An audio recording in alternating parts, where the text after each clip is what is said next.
The next one going here will be the next year's Rasmus Dahlin, and I'm going to go for Mort Seider to start off. And I think for him, it's kind of like Darlene the way he started off really strong. I was like, oh my gosh, this guy is the real deal. Then he kind of cooled off a little bit, and then as soon as Buffalo started to improve, he was a big reason why. And Detroit's kind of in that same spot where Detroit's a little bit behind Buffalo in the rebuild, but I still think they've got a pretty bright future. Another good draft pick this year can really help, and I do expect him with Simon Edvinsson to kind of be to make up one of the most feared blue lines in the NHL. I really hope they play together just because that's like just a brick wall of don't even bother trying to get past us. But we'll see what happens. But with Sider, a bit of a down year in comparison to his rookie season. But I think that he is just got, I was not one of the players or the people that were surprised when he was picked as high as he was. Some outlets had him ranked a little lower. I thought, like he played really well against men. And yeah, he didn't play a lot because the team was really competitive that year and didn't really necessarily need him. But he showed signs of this guy who was going to be a number one defenseman in the NHL one day. And he is that in Detroit. Philip Roenick not being there, maybe a bit more breathing room there. So we'll see what happens. But I would not want to bet against him.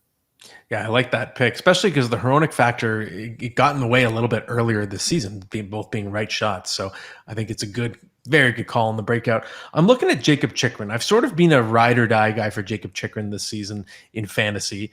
I do see that he's starting a little bit slowly with the Senators. I actually just dropped him. I had him all year, but I'm deep in my playoffs. I needed someone that's sort of producing right this second, and I did just drop him today.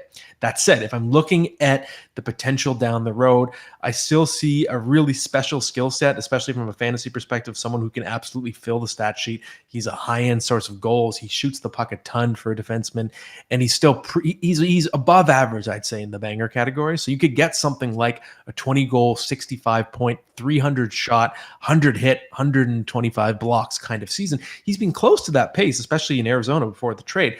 And I think by next season, he'll be more settled into his new environment.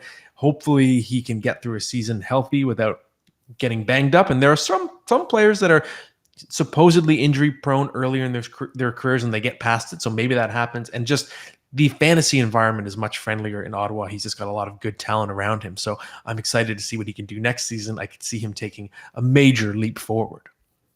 To me, and we've talked about it before, I think that he's such a high risk but high reward player. High risk knowing he gets hurt a lot, and I do hope that he does stay healthy. But this is something that, like, I remember the first time I went to go watch him play at the OHL Cup, and he was hurt back then, and that wasn't his first injury that season, and that was like, I don't know, close to 10 years ago now at this point. So it's been an issue, but we just know the offensive impact he can have. So I do like that one.